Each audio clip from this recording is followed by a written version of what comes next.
Hello everybody! Now, big sound check. Can you hear me? Is there audio? Is there visual? Because normally I get one of them wrong and I almost left the mic on mute. So let's see. I'll just wait for that. Loud and clear, says Digger. Thank you, Digger. And thank you to Digger, Timber and Norm, who are all here, who are my moderators.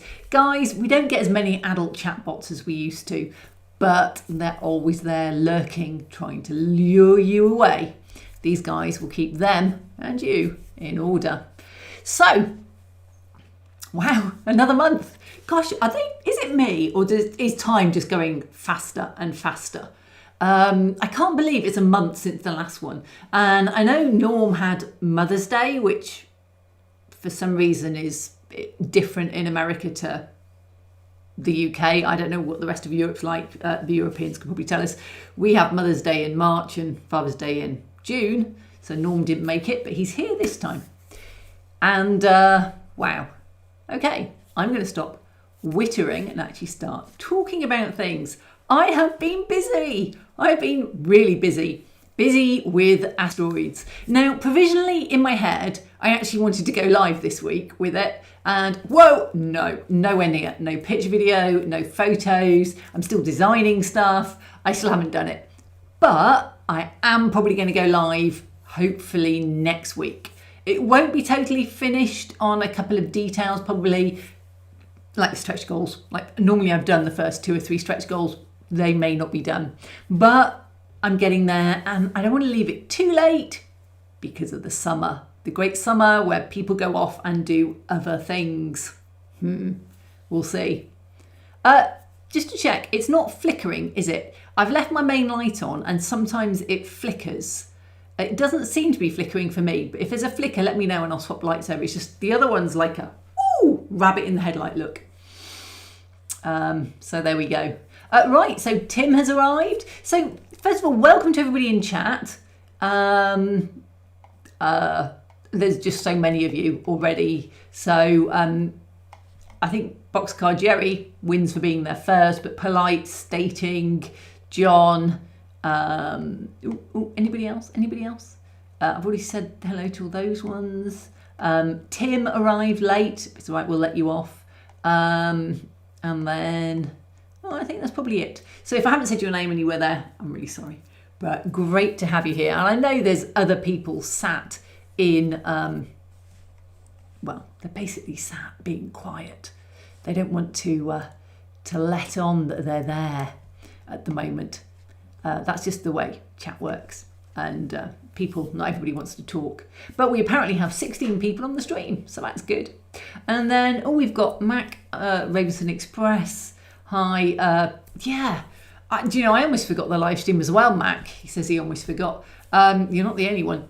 I dropped my sister off at past and went, I need to get back. I need to get on. So just to let you know what's happening this week, we're going to talk a little bit about Asteroids. Because that's my next Kickstarter and I have to do the marketing shtick. I really hate marketing myself. Might be a British thing, might just be, one of those self-effacing things. But there we go. And it's Andy Truan's arrived in Weston-super-Mare. My sister's going there on Wednesday for a day out.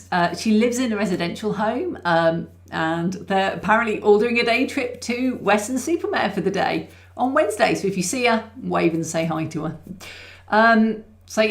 If you haven't seen the poll, though I think, to be fair, as we've had 14 votes, most people have, go check it out. I'm actually surprised that there are people who only have one project on the go. I'm like, whoa. So it does seem like at the moment winning is 4 to 10. And I think I am definitely 10 plus, but it depends how you split them up. So I went through in my head and I went droids that we're going to talk about this week. I've talked about them 2 years ago, 18 months ago. So, going to talk about them again. My Titanfall helmet and entire cosplay. I binned my Captain Rex helmet in the end because my printer's so much better quality now. I just thought, I'll redo it. Though actually it's not as big, so it might have been a bad idea. And then I went down the list and went, I've got Scut City. Scut City is half a spare room, so technically everything else goes in that, but that's a bit disingenuous because there's probably about 20 or 30 or 40 or 50 or 60 or 80 or 100 3D prints down the side that have been printed that could do with being painted. And they're all going to go in there, plus all my Legion and Shatterpoint minis that are going to go in there, plus all the ships I have that are going to go in there, plus all the old video ideas I had for YouTube that I haven't done yet that are going to go in there.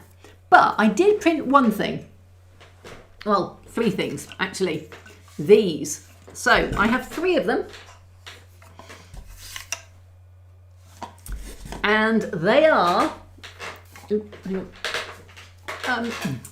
they are Star Wars lamps. I just got them off. Here we go.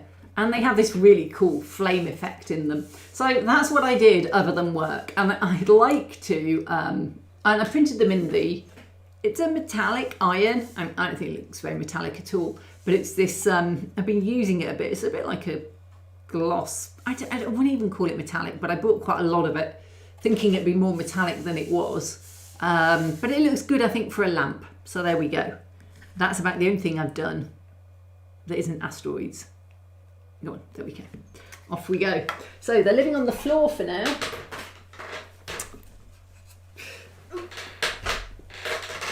Out the way. Right, what's people have said in chat?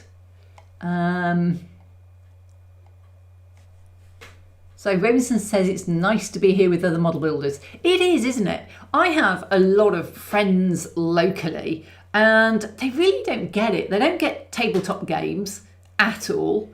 They don't get scale modelling at all.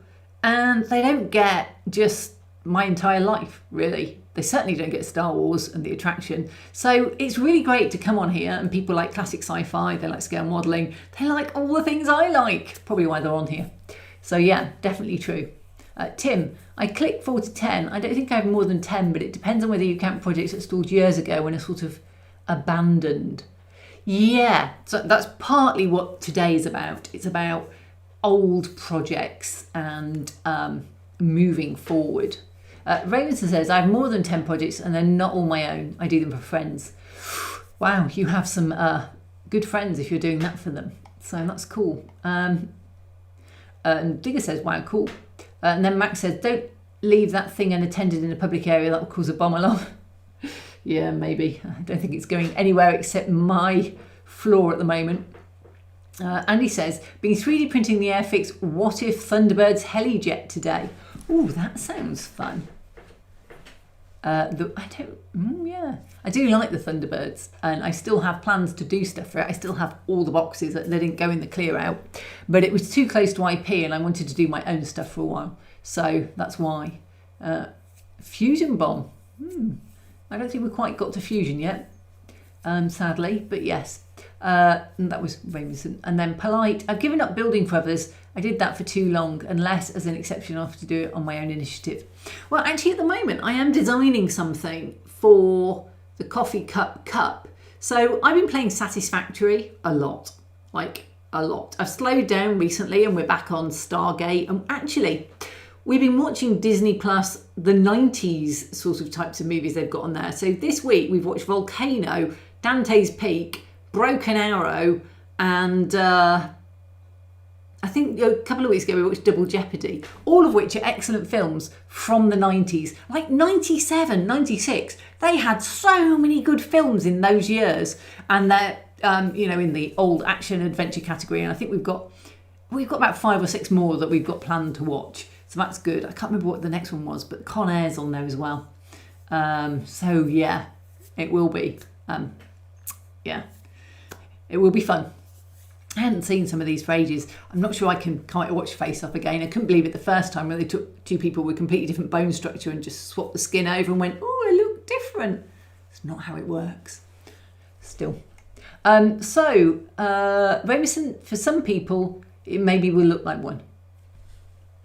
Yeah, to me it looks like a Star Wars lamp because that's what I printed. That's true, Mac. Norm says, don't tease us with Thunderbirds build. I did the little shelf dio one for the corgi thing not that long ago. So I did do one end of last year, was it? But that was like a completely different style. I would love to, but I need to get Scut City done a little bit more first. So Yeah, right. So I'm going to play just a little bit of... So I was going to do the pitch video, if I'm honest, and I didn't. Why didn't I do the pitch video? Well, Final Cut Pro, my editing software, was having a bit of a wobbly earlier and just wasn't really working very well. So instead, you've got the uncropped and maybe a bit of music going on in the background. I hope it's not too loud. And you've got the... ooh, that's a bit red. You've got all the... sorry, that's out of sync because I'm looking over there at your version, which is out of delayed. But anyway, that was the crystals were a bit red. So anyway, I've got this. It's all blippy and all over the place. It's the raw footage with some subtitles on.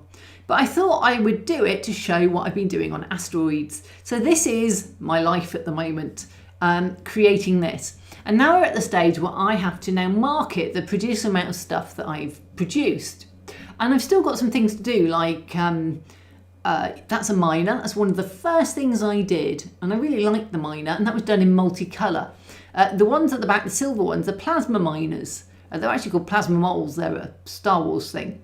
And they screw into the base. It was quite a fun one trying to work that out. And thanks to John Games for that inspiration. And then we've got the worm mine, which has got space worms in it.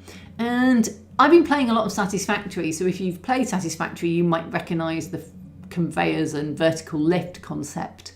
And this was a multicolour print, but they just take too long and are too wasteful.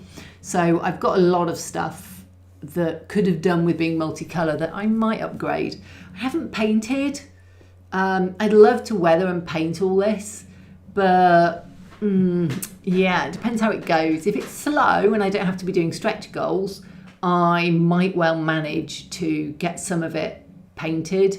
But to be honest, at this rate, it's not going to happen. So it will look like this, which is just the plain raw multicolour. And I can't decide. I suspect that painted ones look a little better because they bring out the details and probably sell maybe a little better. But I want to show what you can do straight out the printer. So you don't even need to paint these. And some things are multicolour, like the orange and black there, but most of it is just split. Oh, and the minis, I need to say, are by Print Minis. They said to me on a few Kickstarters I can use them, so I've put them in here for scale, but they're not included in the Kickstarter, which I do need to put somewhere. So this is basically an asteroid field, an outdoor asteroid top, big modular one, a worm mine, and then a square mine. And the square mine's got loads of ore seams, like you can see at the back there. And it's got a ton of different rock options. And I'm still doing a lot of the stuff for the detailing on all of these. So the walls are detailed, but there isn't enough on the floor yet. So that's where we are. And the free gift will be the navigation marker and an asteroid, a small asteroid. So that's it. That is what I've been spending my time on. Asteroids. Woo! Yeah, it's one of those concepts which will either hit or miss, and I can't quite decide. I haven't looked for ages. I wonder if I can look now without completely losing control of everything, to see what my numbers are. So I've got 68 people pre-backing. Now I've just got to find the right page, this one. I've got 68 people already. So if you're interested, I've put a link. It should be pinned. So please go and hit the pin and go over there and show your interest, because the more people you have signed up before you go live, the more Kickstarter will show it. And it might sound counterintuitive, but actually my biggest market is Kickstarter. I can market as much as I like on Facebook or YouTube. And YouTube will get me more than Facebook, which might get me 1 or 2 people. Putting it onto some of the Discords that I'm on gets me a few. YouTube gets me a few. Almost everybody else either comes off my MailChimp newsletter. So if you want to sign up for my newsletter, you can do it. You can go to my website and sign up, or there'll be a link in the actual page when we get there, and you get the free gifts when you sign up to it. So if you go and sign up, you can get the little asteroid with the navigation marker. So that is a plus, I hope. And that's another good one, because that's obviously emails of people who have chosen to subscribe to me, though I suspect a proportion are dead as always. And I get as many unsubscribes as subscriptions most weeks, it seems like, as I guess the railway people come off and go, that's not what I was expecting. And the sort of tabletop people go on. So it's kind of a constant churn. But anyway, that is where I have been spending my time. And what I'm doing at the moment is some of the fun detail stuff. So this, it'll go that way, is a, well, it's a half done. I say half done. It's a half done excavator, which needs its base. So the base hasn't been, it's got 4 clip holes and that's it. And there's a little door. So you can, a little height. There's a door so you can get into it, and then this spins round. My biggest worry at the moment is just that those are as far forward as they can be, and this does this if you just hold it on that pivot point. So there's going to be 2 versions. I've actually printed 3. There's going to be 4 different options. There's going to be a tiled base with treads, and then a tiled repulsor one, and then the same without the tiles. And I suspect that the ones without the tiles will just go splunk. We'll have to see. So I may not have to be able to do those versions. It may need the grid forged tiles underneath just to keep it down. There's been other things I've done that wouldn't do standalone but work because they're clipped into a grid forged tile. So we'll see. We will see. So yeah, so that is my current obsession, asteroids. And there's been some really interesting things to solve. Like, this was the bottom, an old bottom that I didn't use in the end, of my plasma miner. And it was like, how on earth do I get that to sit when it's being held up by the laser coming up here? And it took 3 or 4 goes and John Games to actually weigh in with a manner, because actually it's not big enough for most of the clips, and the grid forged tiles aren't deep enough to get much of a clip in. But we came up with some great ideas. Loads of people bounced stuff around on my Discord. My print testers are always really helpful, and they're busy printing away at the moment, the square mine. Doug, thank you. Notice you snuck in. And yeah, it was a screw in the end, was how I did it. But yeah. So let's just look in chat, because I see right. Mac Robinson Express says, have you ever thought about doing a stop motion movie in your printed worlds? No, I'm struggling enough just to take photos. And I've got a new iPhone last week. New iPhone, it's a 17. And I've just got the bog standard one because this was frankly expensive enough. And it's got a much better video and camera. And you can do 4K 60 frames per second, so you can get really creamy slow-mo if you want. And I basically, I've been using this to do all my videos, but I don't want to do stop motion because actually video editing and videoing, I did it for 2 or 3 years. It's like writing books. I've done it. I've decided it's not my favourite thing in the world. I'd rather go design more scimitar. Oh, talking of which, someone posted a link to a fascinating video, because Mortal Scimitar just doesn't work. It does not work when you take the official dimension, which says it's 26.5 metres long.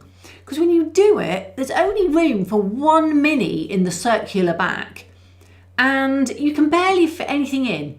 And the picture of him in the movie is blatantly wrong.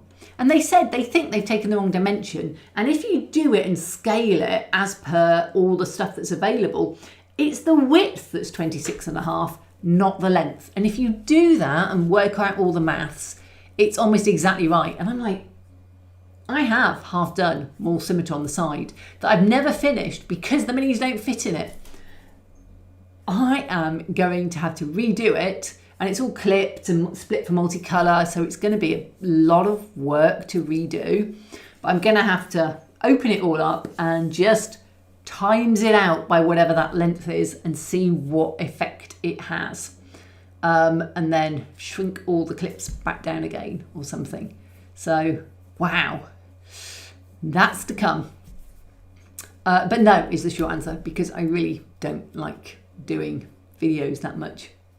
Hi Doug, good to see you there. Polite says very nice stuff, thank you. Norm says lots of time involved here. Yes, loads of printing time, loads of design time. Those miners were almost the first thing I did, and I was like, I want to put real detail in this time and make some really beautiful looking stuff. And then I get towards the end and I'm like, now I'm copying this off an excavator, and I will probably go back. I'm going to print these to fill it up for the videos, but I'll probably go back and I could add some more cables in or things. The trouble with sci-fi is you don't always have a lot of cables in some lots of sci-fi, and others you have loads. So I need to think about, do I do the cables or not? Which is why I haven't printed anymore. Do I put the dirt on it? You know, do I go to that level? It's a digger. If you look online at the pictures of them, they're all full of rock. So do I do a version like that? Anyway. Ravenson Express, normally they're much bigger. Yeah, everything is normally much bigger. We shrunk it for minis because, quite frankly, the real world shrunk down to 1/48. Is too big to fit in anyone's tabletop, so everything gets shrunk. But there is actually a mini that's the size, hard to tell. The door is says that it's actually not much different in size to this. If you look at small bucket excavator, actually I can probably put a link up. It's on my, where is it? I've got it up at the moment. Here we go. This is the one I was looking at, folks. Oh, now I've lost every single screen. Come back. That. Okay, so this is the one I was looking at. You can go click on that later, but not now because you're here now. But yeah, and that's actually quite a small one. So yes, they are normally bigger because there are some really big bucket excavators out there, but there are actually smaller ones as well, which is what you need to find those prototypes to do for modelling. Because you just can't do the big ones. Digger says, a lot of 3D printed stuff easily transfers across the hobby, so it's all good. Thanks, Digger. I mean, you could put this.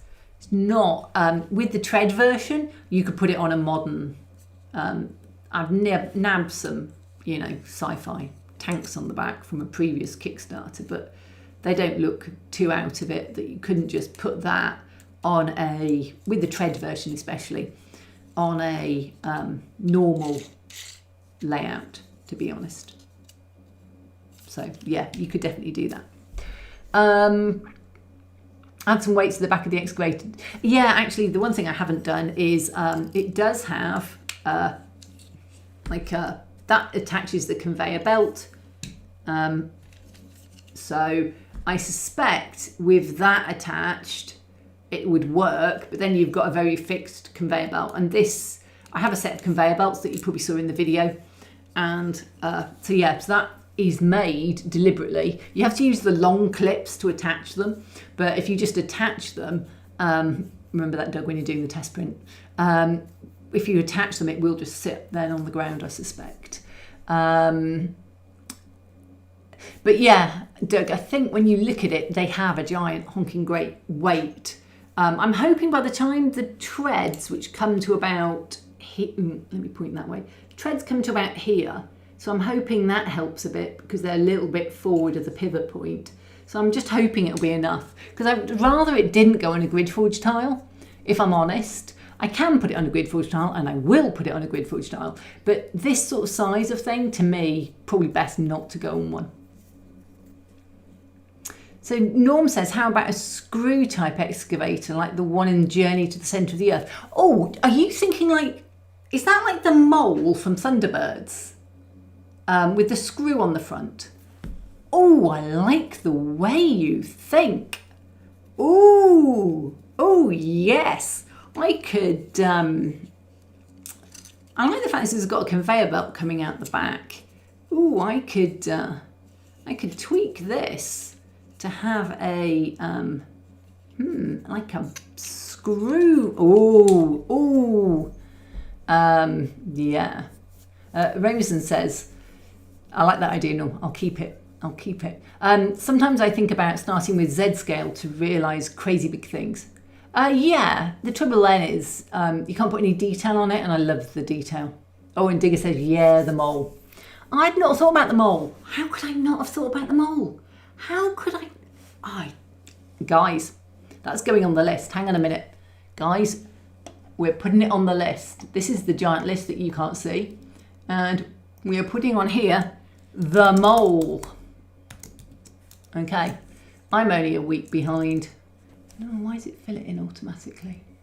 No fill. So tomorrow I'll be rolling everything forward a week. So that's why I haven't gone live yet, because I haven't got enough of these sexy details that make people go, oh yeah, that's a Kickstarter I really want to back. I've done a huge amount of walls. Actually, Doug said he really liked the walls. Thank you, Doug. I've done a huge amount of walls. What I find though in my Kickstarter is sometimes all I seem to do is walls of this and walls of that. And actually what I want to do is some sexy details. And also I put the minis in because it's really hard to judge. The mine is quite big. I haven't done a small 2-inch and 3-inch version this time. Everything in industry is quite chunky. So either this door is a honking great door or it's a really small door. But the actual door on the real thing is quite narrow, I think. It looks like it's one of those squeeze through ones. So yeah. Doug says, just mean add a space in the rear of the excavator for adding some ballast, not plastic, just something a bit heavy. I will see, and if it doesn't balance, I will definitely be able to hollow out maybe something in that space there in the middle. But yeah, definitely. But I think it will balance if this is attached. So I think that is enough weight that it will balance. But if you don't want the conveyor belt attached out the back, which you may or may not, then yeah, that could be more of a problem. But yeah, the space is a good idea. Could be a clip-on something you could add. I've got liquid lead, so yeah. So I'm going to go and look at the poll because I wanted to talk a bit about projects. So it looks like 11% of people only have one project going. How do you restrain yourselves? Guys, I am proud of you that you can do one thing at once. Do it properly and get on with it. If you're in watching and you haven't voted, then go add on. We've got 19, so I think we've got most people. And apparently you have to remember to like as well, because I get told that likes are important.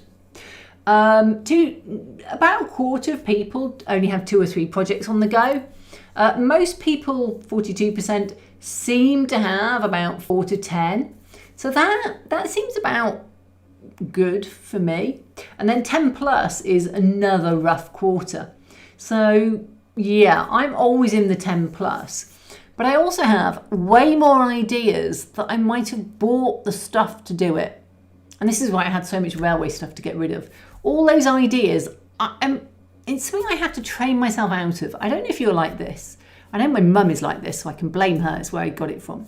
But I see someone do something exquisite with a kit, and I buy the kit because I really liked what they did, and think, oh, I could do that. But then I don't do it. And I don't do it for 2 reasons. 1, time. 2, they did it really well.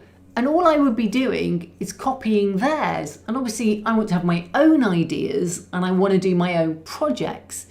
So I end up not doing it for a variety of reasons, but I've still got the kit that I bought. Or sometimes I just bought a kit because I thought it looked good. And yeah, you come back to it years later and sometimes you look at it and go, why?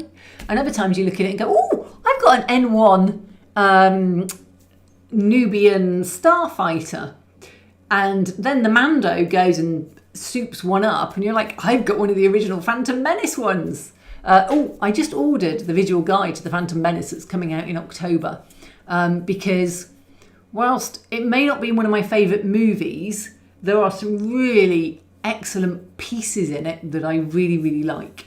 And I do love buying art books. I just put one away earlier, the Mandalorian one. But, I was going to say, I love art books. And when I can't decide what to do, I normally Google it and go and look at concept art. I have a lot of people that, I play a lot of video games or I watch a lot of TV. But actually, for the mining, I've been either Satisfactory or real life mining. I've gone and looked at real life mining because, a lot of people are into that. So anyway, hello to Go For It from Hungary. Nice to see you, Go For It Painting. Bye, Andy. You've probably gone already, but great to have you with us for a bit. And remember to look out for my sister on Wednesday. And then Digger says, yeah, please do hit the like button. It does help the algorithm and is much appreciated. Yep, thanks for that. And by the way, did you know Digger has a YouTube channel?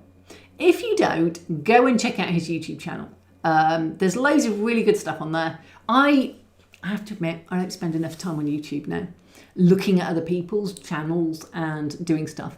At the moment, the only time I really go on YouTube is to look at how somebody did something for Satisfactory, or to look at bucket excavators so I can get some good shots of the side and see how it works. I'm not sure mine works quite the same way theirs does, but it works enough that it should work. So I was struggling to work out how to do it. So actually there's a hole at the top there, and then these holes go past, and as it comes round it should tip out. And it is actually shaped inside that it would tip, and then it would tip out and go into the conveyor that runs along. There we go, and at the back onto one of the conveyors. So there we go. And Boxcar Jerry says Digger has a splendid channel. So yeah, go Digger. Thank you. So I'm going to end the poll, because otherwise, apparently, if I don't end it, people don't get to see it when it shuts. So you can see I'm definitely in the 10 plus. We listed them already. Even if I bracket everything under Scut City, I've still got 8 dioramas on the go. I also have a lot of damaged dioramas from all the building work that I need to go back and sort. I hoovered the other day in my lounge, and it's going to sound weird, but I hoover in the dark. That sounds weird. I hoover in the dark. I have a hard floor Dyson, and it does an LED light, and I've got wood floors in my lounge. When I'm doing the wood floors, which I do separately to the rug, I hoover in the dark because the light from this LED that's there lights up all the dirt, and it's actually easier to see it in the semi-dark than it is to see it in daylight. So I hoover in the dark, and then I can see all the dirt from the light. That sounds so wrong. I do actually then go back and hoover in the light as well with the rug and everything. But anyway, I hoovered up a bit of the tree, and I was like, oops. And then Norm says, yes. So Digger said thanks to Jerry, who said he had a splendid channel. And Norm says, yeah, check out Digger's channel, especially if you like Rust. And Digger has put up the channel, which I presume is your channel. Go check it out, but after the Kickstarter. After this video. Go watch it at 10 o'clock. I'm going to put on in the background a movie that I actually did already on this live stream. So I did this back in 2024, November 2024. And I went to go through and just pull out some bits of it, but I've copied it across some storage discs, and it was really difficult to get it to come. So I just thought, I've sped it up 4 times. So this is only 25 minutes. And this is what I want to talk about. It's like the relentless progress of, should I go back and redo something or start again? And what do I mean by that? Well, quite frankly, this is a better print than those. Why? I've got a better printer. I upgraded to a Bamboo P1S, 2 of them. And they are, actually they're not running at the moment because I've been doing marketing, so I haven't been doing test prints. But they did the last flooring pieces at 3 this afternoon. And they've been running constantly for the last couple of months. Now, these have got a lot of really quite khaki edges. You can see here all the supports, they didn't come off well. The circles are not very circular, if I'm honest. They flattened out quite a lot of them with the supports. They had a lot of problems with print orientation. I printed it the way he suggested, which is for strength, not beauty. And it's not perfect. It's going to take me a lot of time to clean it up. And I don't know what to do about that. Do I carry on with these? And there's a B1 battle droid you'll see in a minute. And the problem with the B1 battle droid, you can see it on this. You can see where there's a diagonal or where there's a support, there's a khaki edge. Let's call it a khaki edge.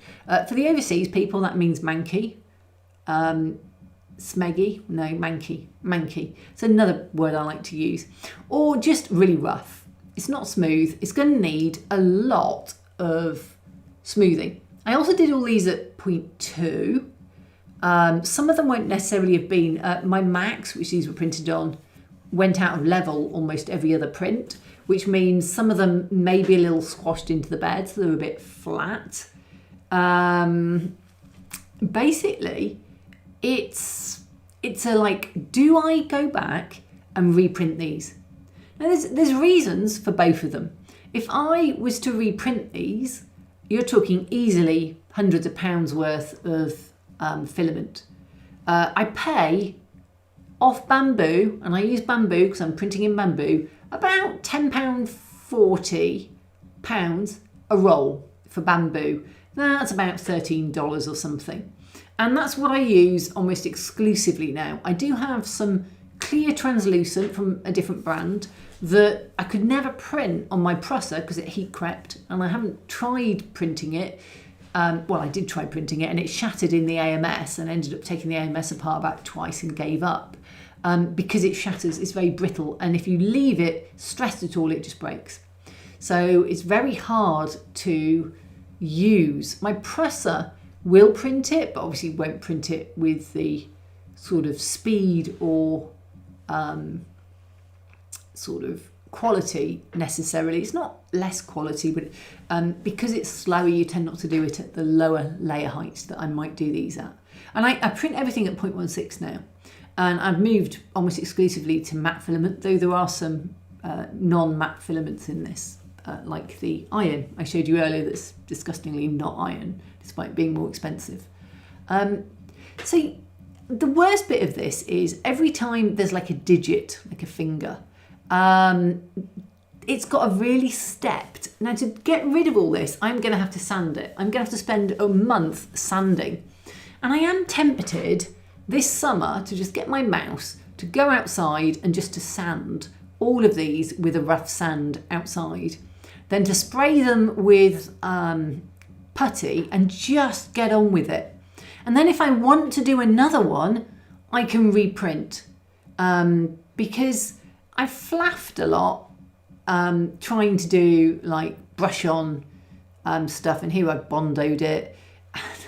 You know, I actually physically broke the torso of the B1 battle droid. So he's covered in Bondo equivalent. It's not Bondo, it's Fat Boy body filler, because we don't have Bondo in the UK without it costing a fortune. That first one is actually the squashed down one, the folded up one. And it's all beautifully stuck together. There's a lot of filament in here, as you can see. So to start again from scratch, I just feel it would be too expensive. So that's my point. But now I've got better ways. I have got better at doing things. Never do it with this with PLA. It took me forever to sand it back down. I've got better tools. I've got practiced. Should I start again, or should I continue with these? And I've been putting off doing them because part of me goes, oh, it'd be easier to start again. But actually, is this about ease, or should I just get on and actually get on? So let's see what it says in chat. So Digger says, yeah, after this live, guys. Yeah, that's when you go and check out his link. Norm says, yay, movie time. Box goes, Joey, do the PS models print faster than your old printers? Oh yeah, way faster. Way faster. The P1Ss are 3 or 4 times faster, I think. Polite says I could use that mesh-like support. I think it's just the bog standard presser support. I didn't do anything fancy on it, and it was sliced on presser at the time. Ravenson, you have to design the holes with an edge on top so you can use them round. Yeah, I didn't design this, and I have no intention of changing the files. They are very well designed files, but you know, they obviously have a lot of circles. This is an interesting one, and also the circles are on the outside, not as holes. So, you know, I tried using this Liquitex, but I got the wrong one. This is actually the flexible modelling paste. So it doesn't sand, it just clogs your sander and doesn't sand. So then I tried diluting it, too much water, and tried it again, and it just completely sanded off. Especially as I like to wet sand to keep the sand dust down, which is why I'm thinking of taking it outside and doing it over the summer if we get some hot weather once I finish the Kickstarter. And then this is wood filler, which is what I probably use because it's actually cheaper. But I have a lot of the Liquitex flexible modelling paste, so that'll have to get used somewhere.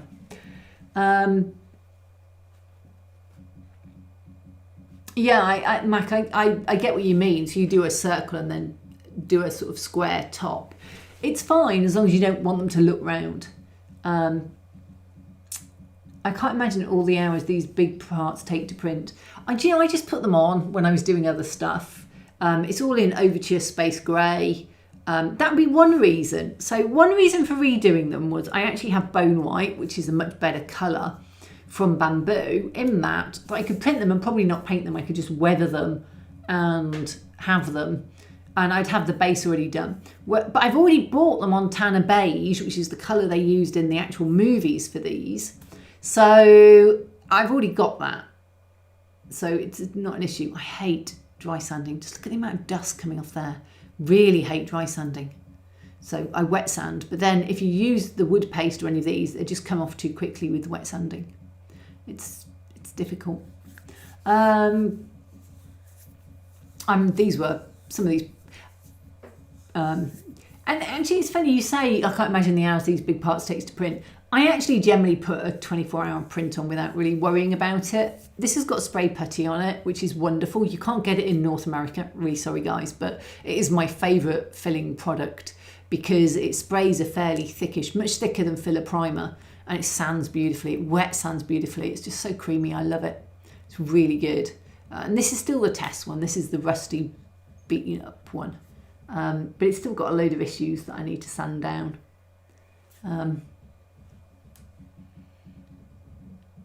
It does take a lot of print hours, but I would do them quicker on my P1S. Trouble is, some of these were actually printed on a bigger printer than I currently have. So, yeah. So, Ravenson, I've printed a mould for laminating a fuselage for a 2.65 metre long torpedo boat. It consists of 11 parts and I had to print around about 700 hours for that mould. Wow, that's commitment. 212 parts. Yeah, that is commitment, Mac. 22 parts. I'm really confused. A lot of parts though. My thinking is learn from your mistakes but use the piece anyway.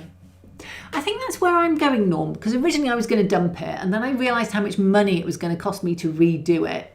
And then I thought the worst one is actually the fold up one because it is so many bad angles because it prints as one piece almost. And he designs them for strength rather than support. And I just did the supports. I probably could have dialed them in a bit better. They're generally better on the Bamboo. But yeah. But I feel a bit like I don't want to throw them away because it is a huge amount of piece. And I've put them together. So I'm definitely thinking that they're going out. So my thought was if I'd printed them in the right colour, if they scuffed, because what happens is on the joints you can take all the paint off. If they scuffed, they would have gone down to the right colour. But actually if they scuff now on this, they'll probably go down to the silver, which actually isn't a bad colour for the underneath. So as I'm going to paint these, that's fine. Digger says that's a lot of time. Yeah. 22 parts, 700, and it was for a friend. You're very good to your friends. What I'm sanding with here is a heel sander. It's supposed to be for dead skin, but it's really useful because it's smaller and it gets into the edges. But what I found, and this is another reason for test printing, I don't think these fit well together. Ironically, the bamboo is actually more tolerant. And I tell you, I couldn't get the wooden dowel down the holes. I had to actually go and sand the wooden dowel to get it down because just the tolerances, the print probably was over extruding or just, I don't know. Anyway, whatever happened, everything's very tight and needs sanding to fit. But I've done all that sanding. What I have to do now is the cosmetic sanding.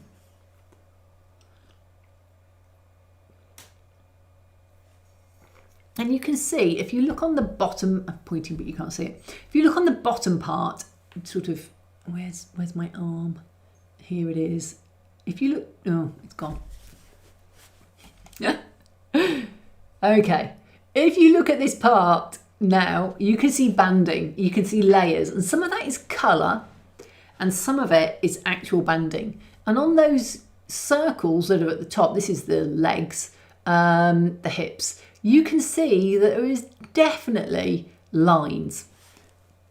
To get this to look good, I would need to sand all those off, fill it, sand it again to a lower, a higher grit, a sort of smoother level. And then this is the pit droid being put together. And then, you know, get everything to work. You can see there's a line at the front, and that is where it goes. Now, if I was printing this now on my bamboo, for those curves, I'd probably do variable layer heights.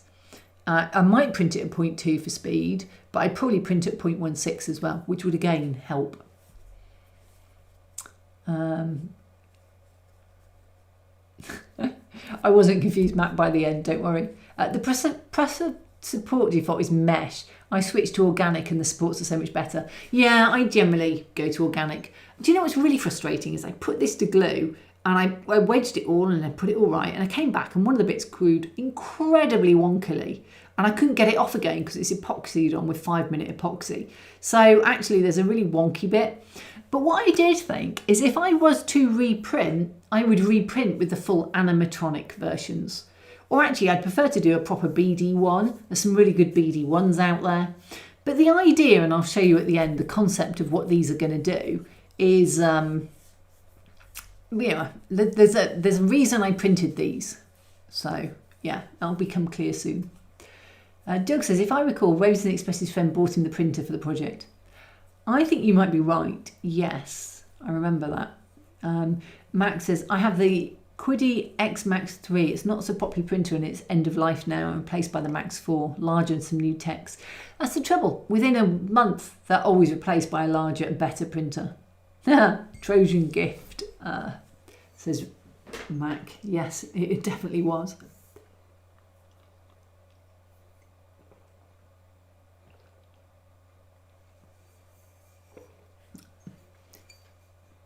What I'd like to do is actually spend some time over the summer doing Scut City and the droids and my Titanfall helmet. I know exactly why all of them are stalled. This is stalled to make the decision of do I actually carry forward with these or do I go and sand them? If I say over the summer I can sand outside and I take this outside and put all the microplastic dust into the atmosphere rather than into my workroom, then realistically I might get on and do it, and I will give everything a quick sand with a hand mouse, a DIY one. One of the problems with PLA is it doesn't sand well, so it can sometimes create a worse finish. And this is where another reason I would want to redo this project. I now print in matte filament. Now, matte filament has more powder in it, is how I would describe it, to make it matter. It's got something mattifying in it. And that, I suspect, is something that also makes it easier to sand. Because every matte filament I've had has sanded so much better than bog standard, which is what this is, PLA. So I feel that it would be better to take what I learned from these and move forward. Now, a lot of people will give me advice when I'm on YouTube about how I should have done the, how I basically should have done whatever it was I did, diorama or whatever. And they'll come back and they'll tell me that I pronounced it wrong, or that, you know, I should have done it this way, or there's a better way. And some of that is just things have moved on from the 5 years ago when I did the project or whatever, because I haven't really done many videos in the last 3 or 4 years. So there's a lot of really old videos out there and people go, oh, you shouldn't do it that way. And I'm like, well, that was how we did it at the time. That's just the way it is. And, you know, things have moved forward. I think everything that you do, especially around 3D printing and electronics, there have been so many advances in this that, the files have been updated for these, I think. So they now have bamboo print plate things on some of his ones. And I could basically redo them, every project I've ever done. But I'm very much, I don't want to redo something I've already done. I've done it once. I don't want to do it again. I might print a second pit droid if I actually didn't have to sand it. So if it was okay. And as I have most of the hardware now, it wouldn't be that hard to do. And if I didn't really have many supports, or the supports didn't mark it that much, so I printed the orientation slightly different, and I maybe split it to get better prints or something, then I could definitely see myself doing another one of these to, you know, fill it out for the project that I've got in mind. This is the backpack for the B1 droid, in case you're wondering what it is. And these are carbon fibre rods for aerials, and that go on the back of his backpack. The B1 is massive. I think he's 6'4", which is how tall my dad used to be. And he's massive, so he has a lot of sanding. The pit droid, not so much.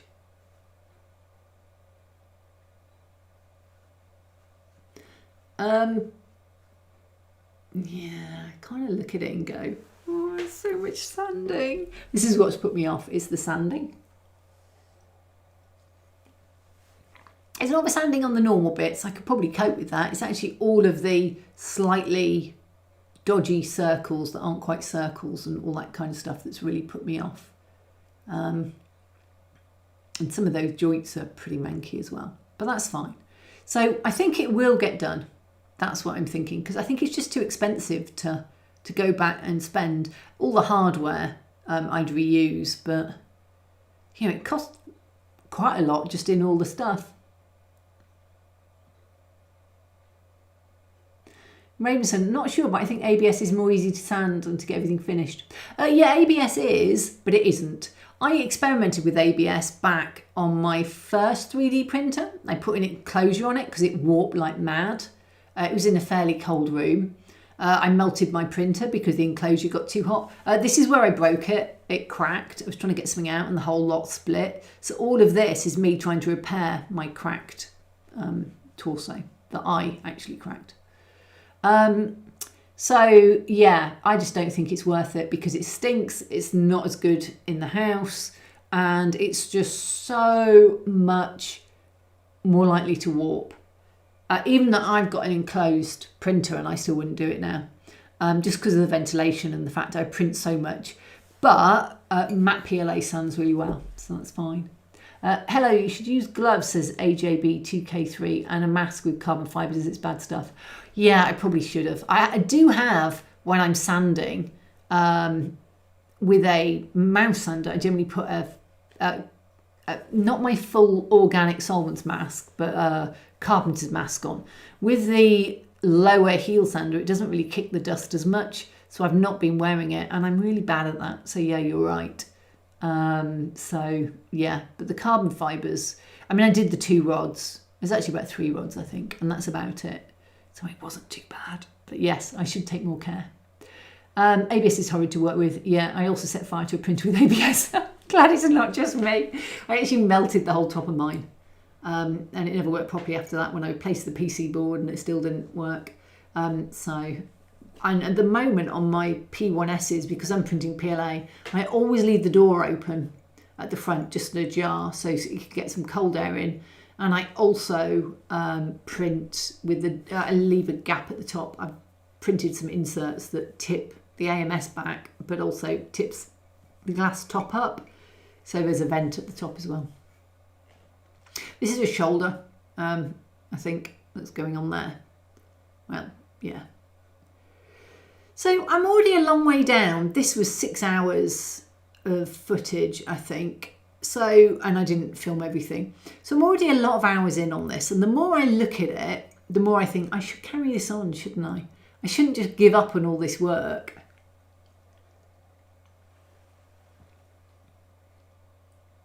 But you can see some of these corners look really rough. And the one in the middle that's on the workbench, that's what worries me, is those fairly rough corners. Max says, every rose has its thorn. So with ABS, it needs a heated building room. You need an activated carbon filter to neutralise the smell. Yeah, or I could just print PLA.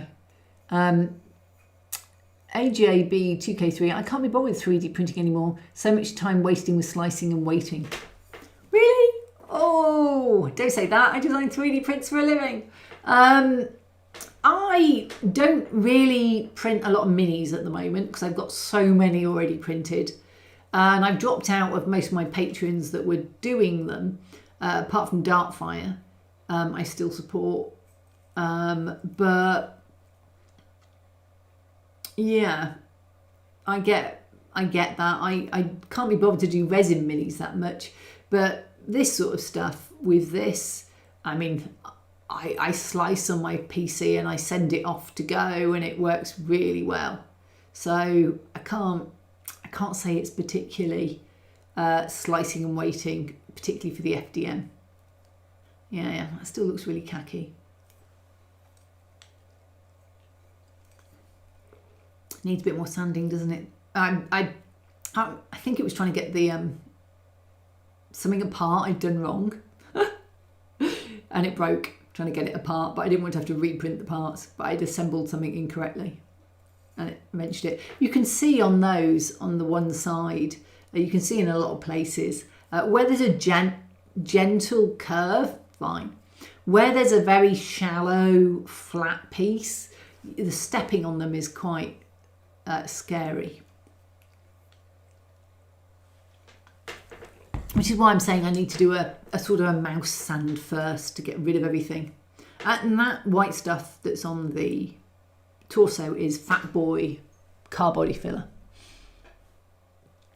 Slicing time is pretty short, says Doug. Yeah, I mean it's seconds for me.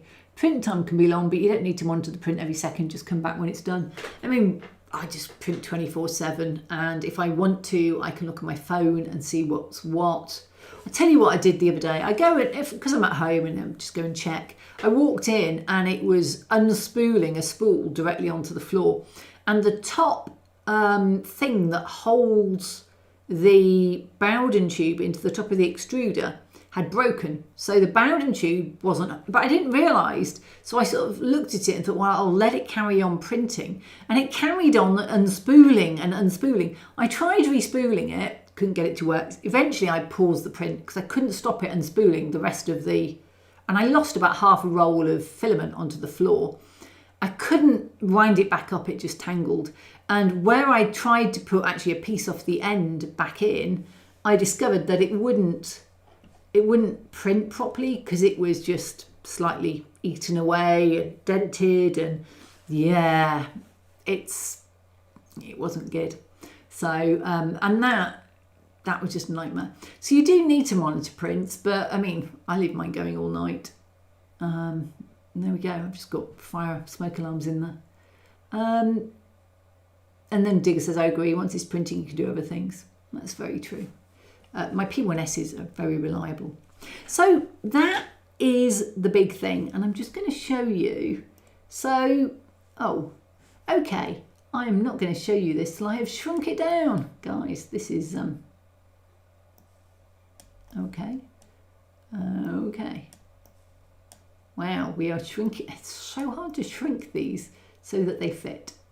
Sorry. So this is, okay, there we go. So this, hopefully it'll go round again, is the place I want these to go. Bless him, he looks like he's been told off.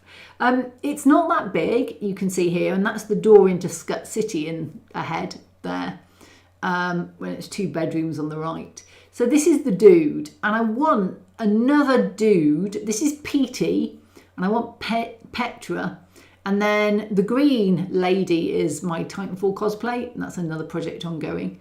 And I want to have the battle droid there and move her, I don't know where. It freaks my friends out when they come. There's like grown people. I had one walk in the other day and scream when she found my cosplay mannequin in the hall. He looks like he's done something wrong, doesn't he? But the idea is that I fill that spot, and that chair's just sat there because I needed a place for it, is I fill that spot with 2 pit droids, the shut down pit droid and the battle droid, somehow maybe standing there, maybe sitting, because I've done the one with you can bend the legs on, so I might have him just squatting on the floor somehow. And they're going to be playing a game of Sabacc. I've done the Sabacc deck. The lanterns are going to go on a Star Wars cube print, which I still need to design and do. And basically, it's going to be like a table between them. And they're going to be a little scene of them playing Sabacc. It's not the biggest space, but, you know, I live in the UK. We don't have big spaces to put things in. So that's the idea for them going there. That's the theory.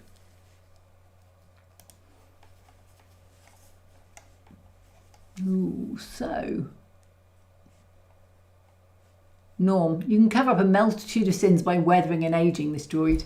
Yeah, so I don't know how many of you have watched The Mandalorian and Grogu or played Survivor, Jedi Survivor, because they are later battle droids that have been repurposed. So in Survivor, they're Bedlam Raiders are using them, and in Mandalorian and Grogu, there's the droid Gotra, who are like a band of bodyguards who are droids, originally from the Clone Wars, but some other ones thrown in there as well over time.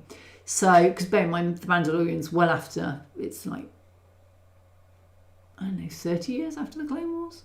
Maybe. Maybe that long. So anyway, and they tend to have, they're often painted with different colours, but I do like the classic battle droid look. So I'm still not quite sure what I'm going to paint in. But as I said, I've got the Montana beige, which is the colour Sahara beige. It's Montana Sahara beige, I think, which is the actual colour they used for the movies. So I've got that. Some Montana colours spray really well, some don't. So I'm hoping it's one that sprays well. And I've got enough cans of it, I can probably paint the whole battle droid. And then the, I haven't bought a colour yet for the pit droids, but they'll start off in the beige and then they'll probably get, I don't know, browned. And then the second pit droid will depend on the colours I've got. I might do a multicolour because I've got brown, I've got beige, I've got like 5 different colours of brown in bamboo, like at least. Dark chocolate, dark brown, latte brown, caramel, bone white. There's another one as well I've forgotten. So I think it's 5 browns at least. So if I reprint one, I'll just print it and use that colour as the colour and then weather it.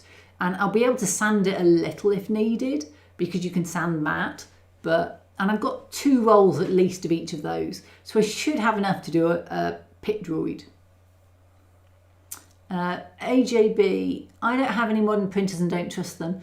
I've had to put them out in the shed, but they are so temperamental. So I've noticed how much more reliable my bamboo is. I just talked about it chucking filament all over the floor. That was Ben. And actually someone did a lovely gif of Maul going, Kenobi! So yeah, I've named my printers as Ben and Maul, and they're sat side by side. There's a bit of rivalry going on. And generally Ben is he's the first one I bought, and he's generally the slightly more reliable printer. Maul just slightly under extrudes. I'm not quite sure why.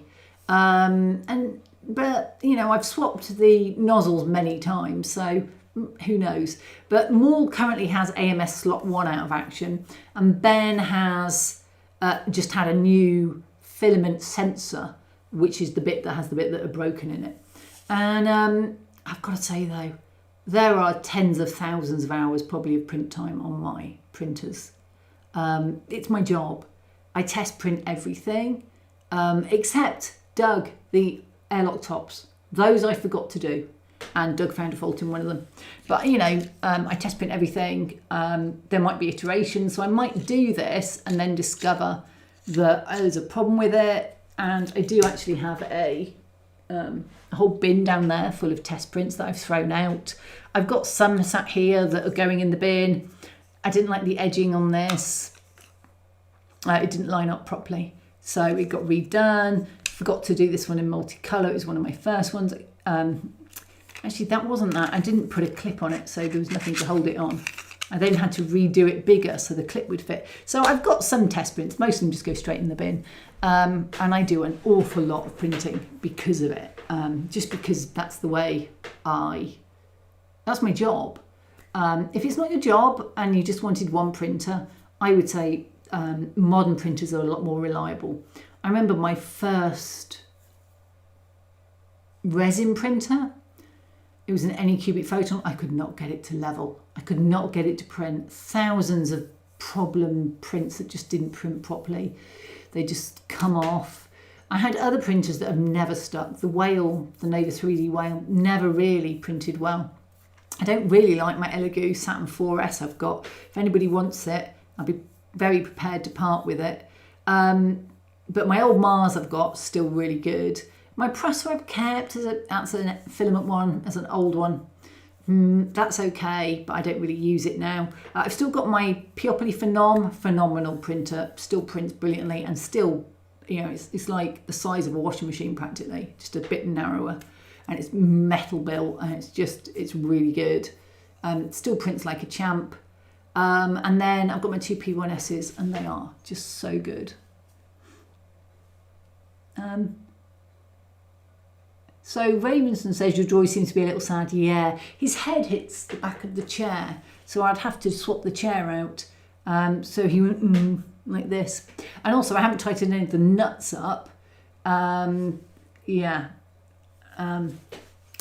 just haven't tightened any of the nuts up because some of them are grip lock nuts. I don't want to tighten too much, and I don't want to stress it yet. So everything's just a little droopy. Now Doug says sorry. I'm not quite sure why, but he's sorry. Anyway, but it does justify test printing. Oh, sorry, yes, about the airlock top. Yes, but you spotted it, and that's the important thing, because it meant it was you, one of my test printers, rather than a punter. Because one of the punters did come back about Severn and Medwing and point out I had swapped the tops of the doors so they both went on the same base, so you could just swap the top between 3" and 2". But I'd not put that part in. I got the old part in. I put it in the buildings, but I haven't put it on the interior walls. So there was a set of walls that had a set of doors that the base and the top didn't meet in the middle. I was like, yeah, okay. But yes, Doug says I love my presser. I have to say my presser has been a really reliable printer, and I still have it. It's the Mark 3S. But I've got two going, and it's just easy. I can manage them. I can set up the prints on the computer on a project and have multiple plates, and yeah, I just send it on the internet, keep an eye on it on the internet. It just is much easier now to be within the Bamboo ecosystem. Though I know people are having their hate on Bamboo. Just, I don't do the hate thing. If I disagree with something, I don't buy it. But I follow the adage my mum brought me up with. If you haven't got anything good to say, don't say anything at all. I think more people could do that online. But hey. Anyway, right, so that was this project, and I've been umming and ahhing, and I think it'll be my summer project because I need to get it done.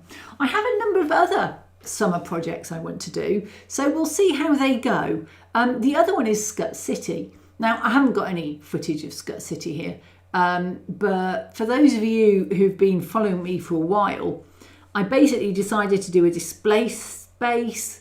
There are a number of people who do this for toys. Empire Toy Works. I haven't seen them post for a while. Utah Don, Jason Jensen Toys. They're all 3 people on Instagram, and they do really, really interesting sort of cityscapes out of junk with toys in.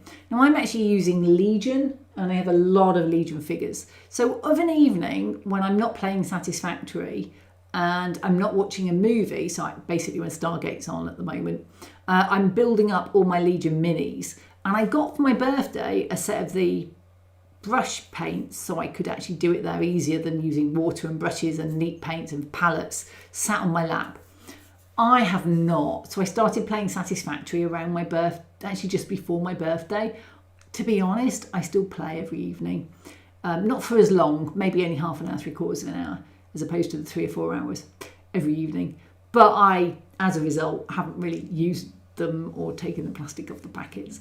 But the aim is that I will build up all my minis of an evening. I also clipped a couple of gum down that I have sat there, and empty out my wardrobes of my kits, because you know, a box for a mini can be this big, and then the minis themselves are about that big, so you can end up with a lot of box and not a lot of mini, and then eventually put them into Scut City, which is also stalled at the moment, and that's a time thing, not anything else. So I'm halfway through putting the lighting in.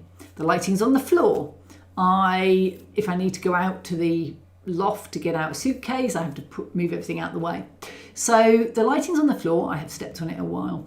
I've got the last of the grid forge, because it's all grid forged, you know, every single element of it is grid forged. The last of that is done, and I have a lot of pieces ready for it, but I just didn't have enough floors developed and things like that, which I am starting to do. I'm getting there very slowly, but it needs a lot of chipping away, and I just haven't chipped yet at it. So I'm hoping very much that over the summer I can do it, but the downside is over the summer I actually need to start the next Kickstarter, because it will go live September, October, and I'll only have August, September to do it. And it is the Works District, probably. So the Works District is the follow-on. So this is the Asteroids, it's the mining, it's the ores. The Works District is going to be the kind of, it's the industrial factories in like the space station. So it's the Works District in the space station, or in my case, Scut City, which is on a moon. So it's a layer, you know, which has got all the machinery in. So it won't have any walls this time, because I'm fed up of doing walls. You can use your outbound walls. What it will have is things like chain link fences and barriers and all of that kind of thing, instead of walls. And each of the machines will be like a little complex in of themselves, as if the whole thing is there. And then if you want walls, there'll be the outbound walls available for you to use to go with it. And much like this one, the machinery is either going to be extra large or just large for you, depending on whether you've got 28mm or 35 to 40mm minis. And that's going to be just loads of machines. I've already got a plasma generator done. And I did fancy, do you remember the marble run thing I went on? Ooh, I found, it's on the floor down there, I found in the charity shop as I was walking past, they had a Gravitrax starter set, and I think they're about 40, 50 quid normally. And it's more than that, it's about 80 quid for the Death Star one. But so maybe it's 50, 60 quid. Anyway, 14 quid in the charity shop, and I think it's mostly there. I haven't actually pulled it out, but it's there. So I would like to do some marble stuff as well, where like the conveyor belts I have could actually be just slightly tilted and everything could run around. And in Scut City, I'd like it to have a plasma mine on the bottom, and then the sort of blue marbles go up through the city where they get processed and burnt, and then they obviously disappear back down again somewhere you don't notice. So yeah, that's kind of the idea. So Skirt City, I have this problem with it. All the stuff I've done is at the bottom, like the lava, and I want it in there so I can free up other space under the bed to put more boxes. But I can't put the lava in until I've done everything else, because I have to stand where the lava is to put stuff into it. So actually, the one thing I have ready, the one thing that's complete, is the only thing I can't put in there, which is frustrating. Let's have a look at chat quickly. So Doug says, I could upgrade it to a Mark 4S, but not worth the effort. Probably not, no. I don't use it now, but I keep it as a spare printer. And Doug, and also over the summer, much sanding. Yes, much sanding. Little sanding to much sanding. As long as we have good weather. My patio's in shade by lunchtime, so I can sit out there in the afternoon and it won't be too sunny. So that'll be good. Yeah, it's a plan. It's a plan. And then Skirt City also. The plan for Skirt City was I would use it to show off Kickstarters. Old Kickstarters can go on there because they're also available on my shop. So you can always go and buy any of my stuff on my shop, and it's normally split down. So with my current Kickstarter, I've been thinking about what add-ons I could add on that would be suitable for people. And I haven't done it yet, but I could do an add-on with the sewer district bases, because they're all 3-inch bases, apart from one that's a millimetre too short, but that's fine. I can cope with that. And just a little, should sort it. But they could just go on Gridforge bases, I think. And I could do a Gridforge set for it, for people to be able to just add in then as Gridforge. So I could do that. And I've also got some crates and movers from Severna Spaceport that I might put as an add-on. It is already an add-on on my shop, sorry, it's on my shop, but I could do it there. So there's a definite thought that I might be able to do that as add-ons. I'm not going to put all of my previous Kickstarters on this time for the first time ever, because it's got to, I'm on my 10th Kickstarter, couldn't remember, I had to check, but I'm on my 10th Kickstarter now. And if I put on the previous 9, it starts to get a bit long. So yeah, we'll see. I'll put on the relevant 2 or 3 and some add-ons that are pieces from previous Kickstarters that fit well with this. That's the theory. So yeah. So I've done the video. I'm going to put my, I'm just going to talk a little bit more about asteroids. Oh no, wrong one. This one. And I might pause this as we go. How do I pause this? Oh, there we go. So let me just go back to the beginning. So there's actually 4 parts to this Kickstarter. The first part, we've just whipped past, is an asteroid field with these starry bases. I love these starry bases. I am going to print, or use these actually once they're released, a ton to go under my spaceships. Just so that when I put a spaceship there, I can put it on a starry base. Maybe it's an asteroid field base. There's some, you can see the small asteroid bases there. There's a minefield, sonic charges, etc. But I can just put it under my spaceship. So it actually looks like it's in space. That's the idea. I might even glue some into a Gridforge grid so I can put them up on the wall behind as well. Oh, what an amazing idea. So I really like these starry bases, and it's literally a couple of changes, maybe 1 change. I think it actually prints a layer that's black and white to give the white stars just a little bit more depth, and then there's a white layer on top. And I did this with normal white, not matte white filament, because that's slightly more translucent, so it gives a slightly whiter effect in the middle. If I did it with white matte filament as the multicolour, then they would just be a lot more dense. It looks more nebulous, I think. And then this one that I've actually got up at the moment is a, it's just a modular asteroid. that you can put things on with some plasma miners on. And then we have, click, stop there, the worm mine.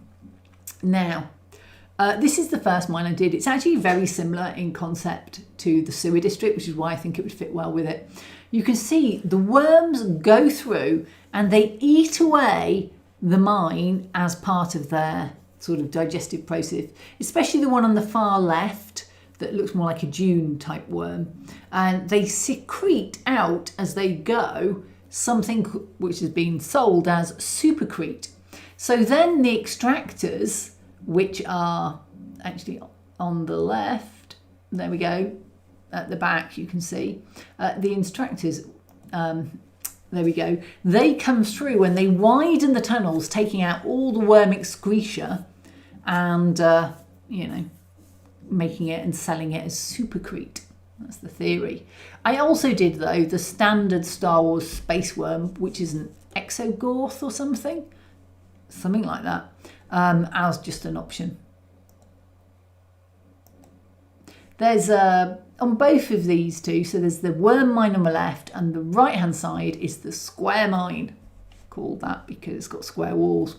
And they've both got loading areas, and this is very satisfactory, very satisfactory. There are vertical lifts, there are conveyor belts going across in midair, there's ore piles and crystals going down the conveyor belts. These are multicolour prints, but some stuff like the plasma miner, which is the silver and translucent red, they print in multiple parts.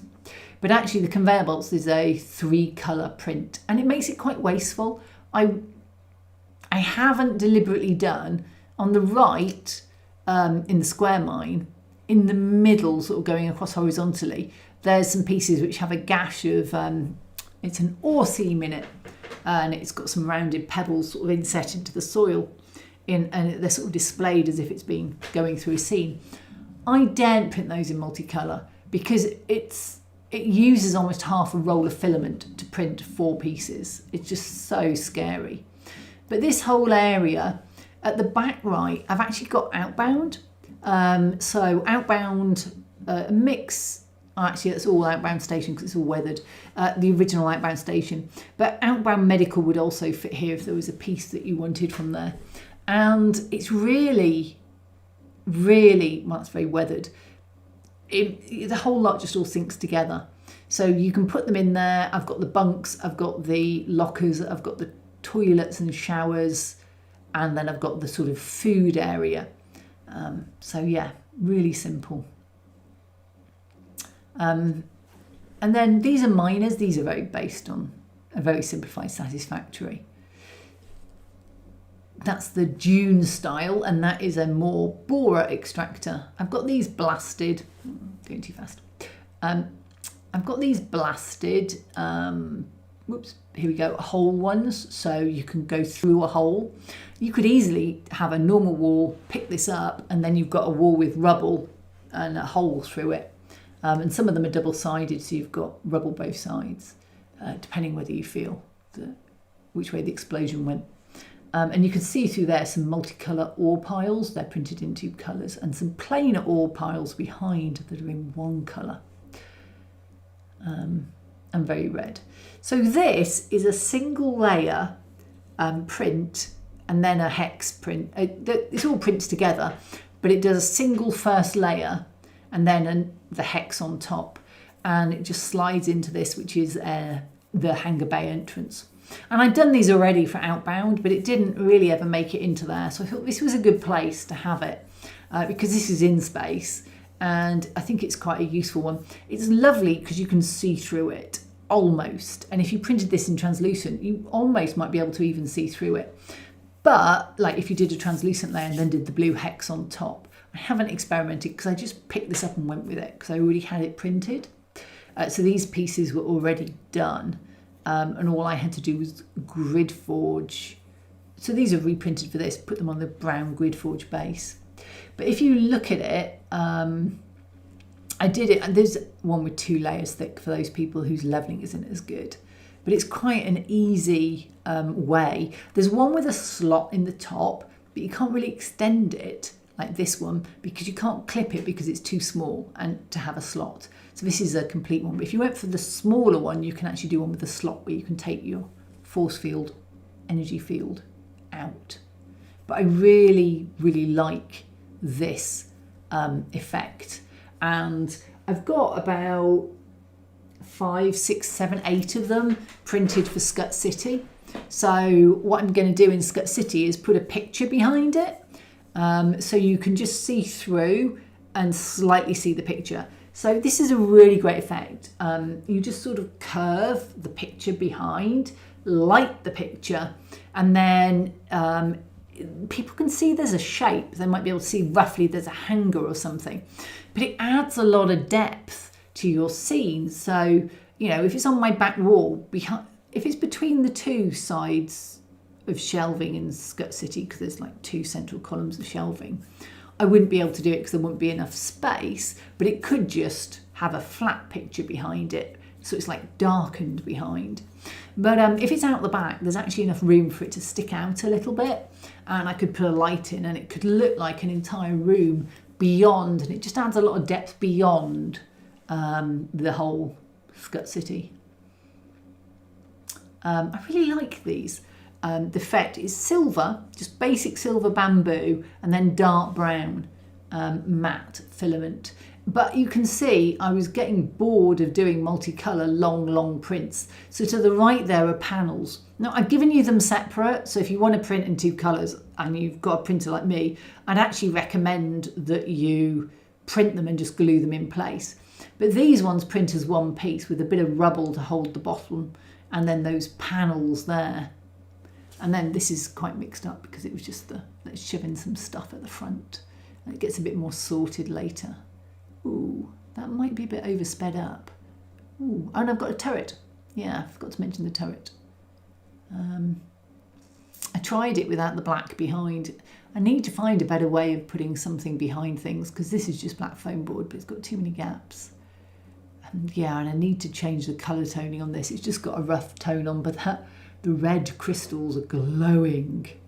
And I should have printed them in blue, but I just had the red loaded. So this is a multicolour print, and you can see the top looks bright orange, but the orange further down is muddy where it's gone through the black. And that apparently is because black sticks in the nozzle and will carry on. It takes a while to get it out. And I did cut the flushing volumes down, the amount it churns out the back, because it just wastes so much. The green worms are basic, they're not matte filament. There's working airlock doors. As Doug says, it's hard to open them into a circular tunnel because they do hit the wall. And there are a square set coming that I haven't done yet. And then the conveyor belts are just really cool. I do love the conveyor belts. These have got little push bits between them, but you need really long ones, like at the back there, to go around a corner. I really struggled to get around corners articulated with the worm, so the worm ended up with fixed corner pieces like this. I couldn't make it articulated, which was the original design. And I tried about 5 or 6 different designs for worm before I hit on one I really liked. And the big conveyor belts, containers, shipping containers, I still haven't done the tug. That's planned for this week. And the tug is going to pull them over to outbound station. So they're just shoved in there, a lot of them at the moment, to fill space because I haven't printed anything else. And that caution is just yellow printed onto the brown tiles. Came out really well. And there's a lot of crates and other things for you to put around the corner. Some of them are loose and some of them are attached to grid forged tiles, as are the crystal things, which I'll probably paint pink eventually. And there's a better view of outbound going along. I think the really weathered one suits well there. So those, I'm going to do a version where the top pops off so that you can hide minis in it. But I haven't done that yet. It'll be a stretch goal. And there's also a crate version of the walls where the crate is actually attached to the wall. So there's loads of different versions, and this is all going to get filled up. A lot of those look quite empty at the moment because I haven't put in all the miners, and I'll be moving some of the stuff around to get it there and putting in the conveyor belts for it. But that's definitely definitely what's keeping me busy at the moment, doing stuff like that. So Doug says starry bases are really nice. Thanks, Doug. I am really looking forward to putting them. So once this is done, this is going to go somewhere behind me when I sit in my workroom. I've got a couple of spaceships and they're going to go and sit on there. And what I could do, I mean, one of them looks landed, so I might just put the asteroid underneath it. I'd have to print a bit more, to be honest, but I might put an asteroid underneath and a few around it. That's the Trailblazer. Doug knows the one I mean, because it's the ship they actually use in our RPG. But it's sort of sat there at the moment, just on a bit of white, and I think it would look really grounded. I probably won't print out enough to do the whole of my Millennium Falcon alike, because that's quite big, but that's also there as well. Doug says, use grid number 6, no glue required. Yeah, I use number 3s. So if people don't understand what we're talking about, Grid Forge it's a brilliant design by John Games for Second Dynasty. And they print with this underneath and they pop into grids. Now these are all standard. So whatever you print this, you will always print this one. So I only have to design one top. But printers change. So John's printer, which he's now identified what the fault was, has always, I thought, over extruded compared to mine. Now, I'm not saying that mine are right, but his always looks way, his holes are always slightly more closed up and everything's just a little bit thicker when he prints it than when I do it. He's just discovered a problem with his extruder gear clip, so that might be why. But to cover that, John designed 7 grids from 0 to 6, and 0 is really loose and 6 is really tight, and you just need to print some inch tests of each of them and see which one you prefer for your printer. Now, I've just done 3 because someone else said, oh, I use P1S3. I can turn it upside down if it's not too heavy, whatever's on it, like a piece of floor would stay in, but a wall would fall out. But it enables me to just print and then swap things around really easily. Sometimes you have to start at the edge to get your fingers in, because if you've got loads of smooth flooring, it's hard to pop it out. But as soon as you've got anything that sticks up, you can just pull it straight out. And it's really, I just love the Grid Forge system. It's what I've used for my last 2 plus this one, Kickstarter, because it's easy to swap. And this follows my move from, I went from railways and scale models with loads of sci-fi to tabletop gaming, because I really saw a lot of terrain and I enjoyed making it. But I never really enjoyed playing war games. I love video games that are first-person shooters, as long as they're easy. But I'm just not competitive enough to want to spend 3 hours of a night sat at a shop playing Star Wars Legion.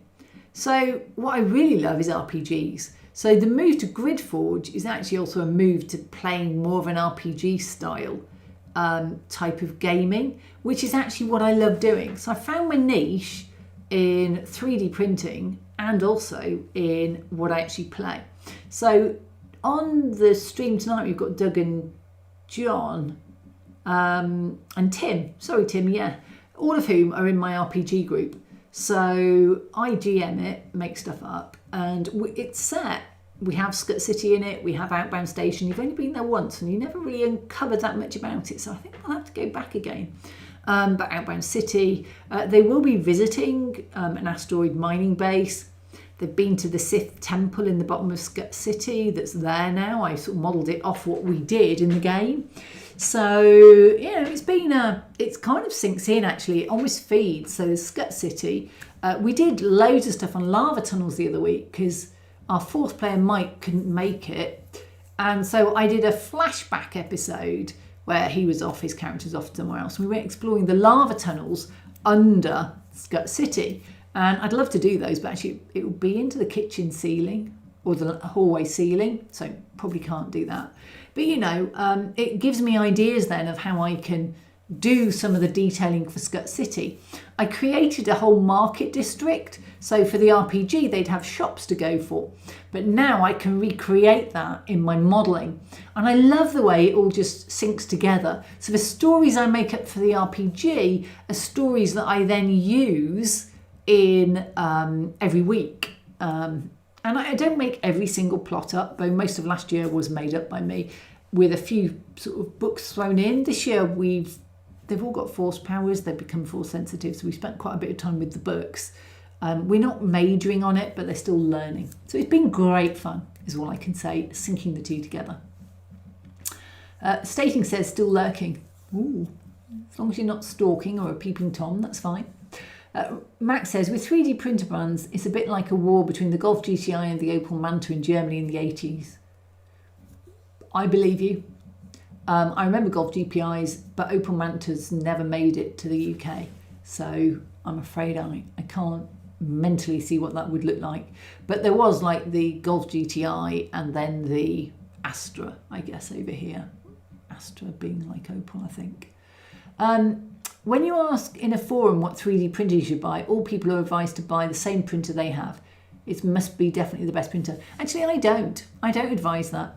I say, when I bought mine, I bought X, but the world's moved on and I can't tell you what's out there now. You need to go and look at it, because I actually think people come to me and say, what printer do you use? And I'm like, but what printer I use may not be right for you, because I've got different things. I want FDM, you might want resin. So I'm willing to give them advice on what they should look for in a printer, and I'm willing to tell them where I've had bad experiences with companies or printers. But generally, I won't tell them that they have to. And I get quite difficult sometimes when people go, yeah, but which one do you recommend? I don't recommend one because, quite frankly, my latest printer is 18 months old now. And there are new ones out there that will be better that I haven't tried. And you're buying now. So I can't advise you because I don't know what's out there now. And I'm not going to go away and look it up for you. You need to do that looking up. It's part of the learning the 3D printer. So yeah. Norm says, one day you'll go full circle and design pieces to run on tracks. Do you know, I want to do a sci-fi train, and I have a number of ideas on how to do it. And I have a number of them planned for Scut City. So the 3 ideas that I have at the moment, first up is I've got a number of cheap Chinese cars that follow a thick black line. They have an opto sensor and they will steer onto that black line. And I've got 3 or 4 of those, and I'm going to make those into like speeders, if you're using the Star Wars analogy, but sci-fi cars. And I'm going to have a thick black line on a road, and they're going to be able to go round in a circle, because it can turn and do not a figure eight, but a sort of loopy loop on an A4 sheet. That's smaller than letter, thinner than letter for the Americans amongst us, but an A4 sheet. So I know I can probably get that in on one of my parts in Scut City. So they're going to go and do a loop there, and there'll be 3 or 4 of them running around the same loop. And they are charged with a USB-C, I think, or maybe it's a micro. But I could look to do those, and that's great. They're going to go round. Really cool. I also want to do a hanging monorail using a 3D printer belt as the driver going round a ceiling somewhere. And that will be like going through like a monorail hung from above. And then the third one is I want to use the equivalent of a Lego train. So buy a Lego train. They do a City Express, but it's about £100. So until I actually get to this project, I've learned I'm not buying it until I actually get to the project. And then I can 3D print the track, because Lego track is much more simple to 3D print.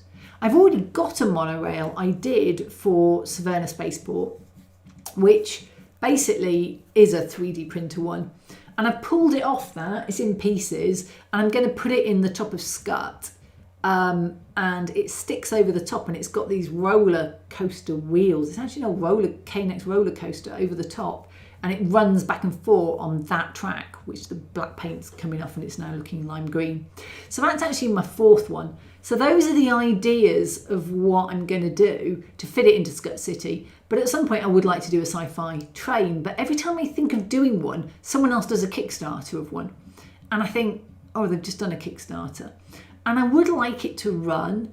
And I decided that the easiest way for the average tabletop gamer to do it was to buy a Lego version rather than a model railroad version, just because Lego is more ubiquitous. So Roger Carlson says the nearest to the Opel Manta is a Vauxhall Cavalier. My dad had those. My first car was a Vauxhall Astra, but I would have said the Astra and the GTI were more in size. But yeah, okay. So Tim says, I've got a pair of Wuppertal Seilbahn suspended monorail models that will get put in a small layout sometime. I think I can make that go with cable haulage. They'd be so cool. I mean, the Wuppertal, I actually had a book on it. Someone brought back from there, but I purged it to the dealer when I got rid of all my railway stuff. But Wuppertal is fascinating. If you don't know it, go and Google that now. It's a hanging one. But where I'm thinking hanging monorail, I'm thinking Thunderbirds. Hanging monorails. So yeah, Norm says excellent. But if you've seen Tim's stuff, he engineers things really well. He always comes up with great solutions. He actually has a working monorail, which is quite hard because monorails actually aren't that balanced or easy. So yeah, there we go. Max says the Cavalier is the pendant to the Opel Monza. Seems so for me. Okay. Doug says, not now, wait till after. Oh yeah, don't go and look at Wuppertal now. Wait another 16 minutes and then go and look at it. But remember, at the end of this, you're going to my Kickstarter page and signing up for the pre-launch page, because I desperately do need a few more people. You're going to the Diggers YouTube channel, and you're going to look at the excavator if you're interested in that, the small bucket excavator, link above, and then you're going to go and look up the Wuppertal for Tim's. And actually you should look at Tim's channel, which is something like Flossy Sheep. I actually don't know what your YouTube channel is called, Tim, and you can't put a link because you're not a moderator. But anyway, Tim does loads of stuff with Barlow Lake. He's the chairman of the volunteers there. So he has real size trains to play with as well. Real size small trains to play with as well, because they're now gauge. Right, so anyway, those are my plans. As you can see, I always have a lot of projects, which goes back, Flossy Sheep on YouTube, yes. I got that right. I go back to wherever it was. Where was the poll? No, you'd think they put the poll at the top. No. Anyway, we go back to the poll. Here we go. I'm definitely in the 21%. They wouldn't let me vote because it was my poll. The 21% that were 10 plus projects. And I love having things to design. And that's why I'm a designer. Because know thyself is a very important thing when it comes to modelling, which is why when someone says, why don't you do stop motion things? Actually, I know it doesn't excite me.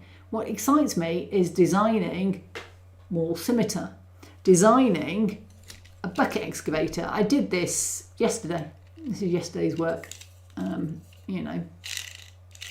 making it movable because, whoa, so much more fun if bits move. But then that means it has to print in certain orientations. And this is actually 12 buckets, 2 wheels clipped together. This is all one piece with the guard and everything. This is another piece, because otherwise you'd never get it in. And then the cab is actually just one piece. But obviously the treads are going to be swappable, so you can do repulsor or tread, depending whether you want it to be more modern or not. And then that's 2 pieces and 2 clips at the back. So there's loads of different pieces. It's very important that everything prints really well, support free. And that's why everything gets test printed by me and also by my test printers. So I should thank what am I on? John. I was going to say Tig and then thought no. Right, I should thank John and Doug, who are on here, who are my test printers, who spend a lot of time test printing. There are other people who also do a huge amount of test printing for me. And it's really great to have those people who are willing to spend the time and print stuff. Not necessarily stuff that they particularly want, but print stuff so that I can make sure it's perfect when it goes out on the Kickstarter. So there we go. So the Cavalier Coupe is the Manta in UK. What are you thinking? I have no idea. I've never heard of a Cavalier Coupe or a Manta. So my dad had a Cavalier. It was a hatchback red, and yeah, that was a while ago. Oh, and Timber put up a link to Flossy Sheep. So there we go. And Timber actually has a YouTube channel as well, so you should go check that out. Loads of people being shouted out here for their YouTube channels, because I'm a great believer that we all rise together. There's this, I think, undue competition in YouTube. YouTube recommends other people's videos all the time, and I don't really post any new stuff. I'd love to do a lot more new stuff, but it is a bandwidth thing. I can either design Kickstarters or I can do YouTube. I can't really do both. But I think it is important we recognise the more time we go and support people like Digger, Timber or Flossy Sheep and encourage them, the more likely other people are to see their excellent work, and that's really good. Yeah. And then Tim, actually, I missed the one that says, in the meantime, one of my projects is Latigue style monorail, which is the one I was talking about. It's got the centre sort of bit that it sticks around. I can't bend my fingers the right way. The prototype is supposed to be going to a model show at the end of the month. I need to check it still works. You do. So yeah, and if you pop on to my Discord, if you haven't gone there already, it's where most of my stuff gets posted when I remember to post. I'm very bad at taking photos. And I did get to the you haven't posted for 66 days or whatever it was on Facebook in between my projects, because quite frankly, I don't really enjoy posting on social media that much. I do it because I'm required to for my job, rather than I want to sit there and post all my stuff. I don't know. I think I'm in that post-social media sort of phase at the moment. And I suspect I'm not the only person that doesn't post as much. But also, I struggle to see many of the people that I used to see there. I just don't see anymore. And I don't know, are my favourite people no longer on social media? Are they no longer posting? Or do I just no longer see it? There's some I see regularly, and I try and always like them to encourage them to be seen. And then John, when I see him, says, oh, I got recommended this because you watch it. And I'm like, that's a bit weird. Suppose I like looking at this one where they pluck dead leaves out of a succulent. Don't ask. Succulent ASM if you do want to ask. And as soon as I see it, I stop watching Instagram after I've watched it, because I think, well, that's it, it's a sign, I've reached it. But there's some stuff I just watch and I think, I don't want anyone else to watch this. This was awful. There we go. Timber says Latigue style monorail balances, sits on a rail rather than hanging from one. Yes, that is definitely the difference. And Doug says he gave up Facebook decades ago. I never really did Facebook, but I did do Instagram, and I really miss Instagram as it was before it was Meta, because Instagram then was a photo and you could just put a good photo up, just one good photo. You didn't have to worry about whether it advised something, whether it was a reel. I don't want to do TikTok style videos. I've done reels all of this week, and I will do reels all of next week, because if I put a reel up and then put it on my story, I will get hundreds of thousands, well, not hundreds of thousands, I'll get maybe 2,000 views. If I put a picture up, I'll get like 100 views. And this is the difference. You need to put the videos up, but I don't actually want to do videos. I want to do photos. And that's why I gave up. Anyway, I've never really done Facebook except for when I did a game that needed Facebook. It's where most of my friends came from. But I don't want to know that someone ate chocolate for lunch.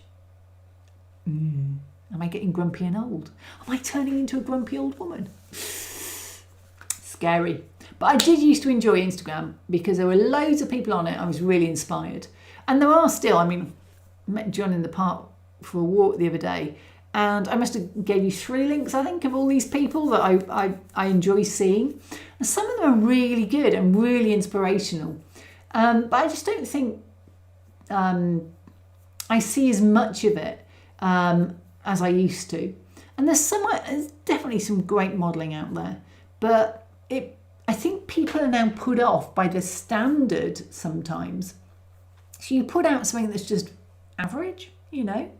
It might be the first time you've done it, so you're still learning it, and you get no response because people want to see a properly edited reel with everything from start to finish, an entire project, like months worth of work in like 30 seconds. And you just can't do that. You know, it's just not feasible. So yeah, that's where I am with it.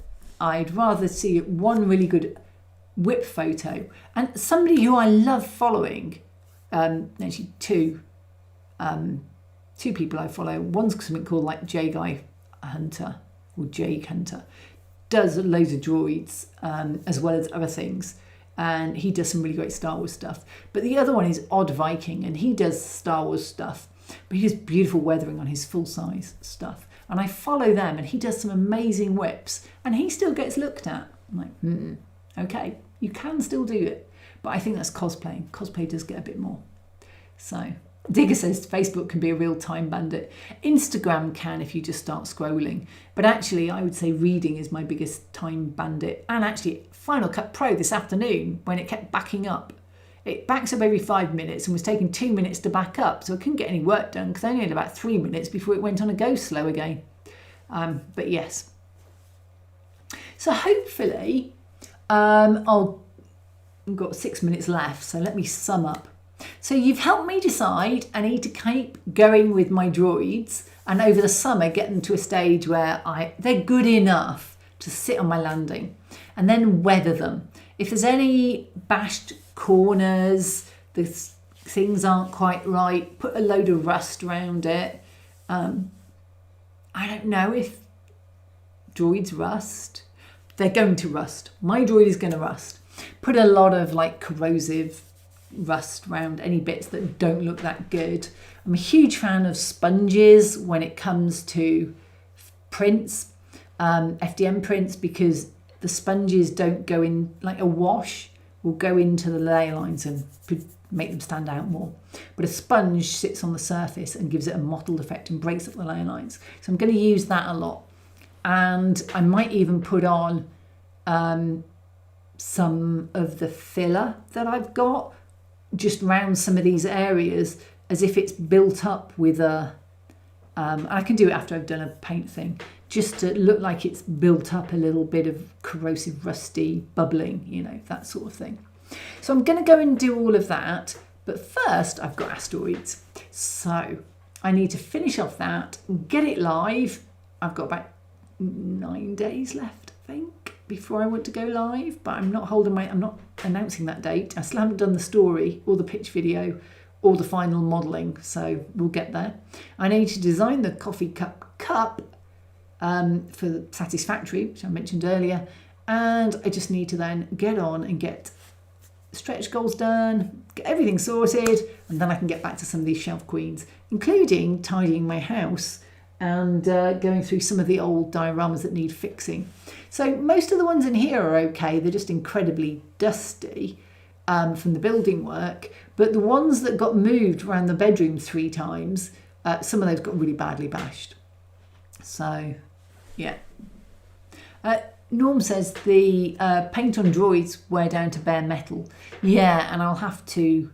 I mean, if they wear down to the filament, that's fine on the joints because they scuff the paint. So I know this, people say the paint chips and scuffs with the joints on them. That'll be fine. But what I'll probably do is put some silver on. So the normal way I would do it on a 3D print, FDM print, is to put silver on and raw umber, and then do a sort of wash over the silver to tone down the silver so it looks grimier. But I will definitely have to decide. Probably these will be more weathered than a subsequent print on a better printer, because then they could look a bit smarter. And the pit droids, I think, will be, you know, they'll be weathered. They're in the pits all the time. Anyway, that's the idea. But the one I really want to do next is the little mouse droid on wheels. That looks so cool. And I'd like to do a beady one. Not the really fat beady ones they've got in Galaxy's Edge at the moment, but the thin, proper Jedi Survivor beady one. I'd really like to do that. So, all these things I want to print. But I did do my lamps, so I have managed to print something Star Warsy. And I want to do an exploding Death Star that someone's got on Maker World. So that's another print I want to do. So there we go, loads of prints to come. I've got 2 bare bulbs that need Star Wars on them, and I've been trying to decide what to do. So that's it, we're getting near the end. Thank you again to Timber, Digger and Norm. It's been really great having you moderate and to know you're always going to be there, so thank you. Mosen just said, by the way, I'm from Germany and it was really hard to find out what tile grout is. Don't you grout your tiles? I just thought that would just be a translation thing. But anyway, let me know in Discord later, Mac. Right, Digger says, great stream, Kathy. Well, thanks, Digger. Thanks to you all, you guys. Now, take care. Go check out my asteroids. Really appreciate you turning up and listening to this. Don't forget to like if you haven't. And good night. See you in a month's time. And it will be, what was it, in July. So I'll see you the second Sunday in July. Take care.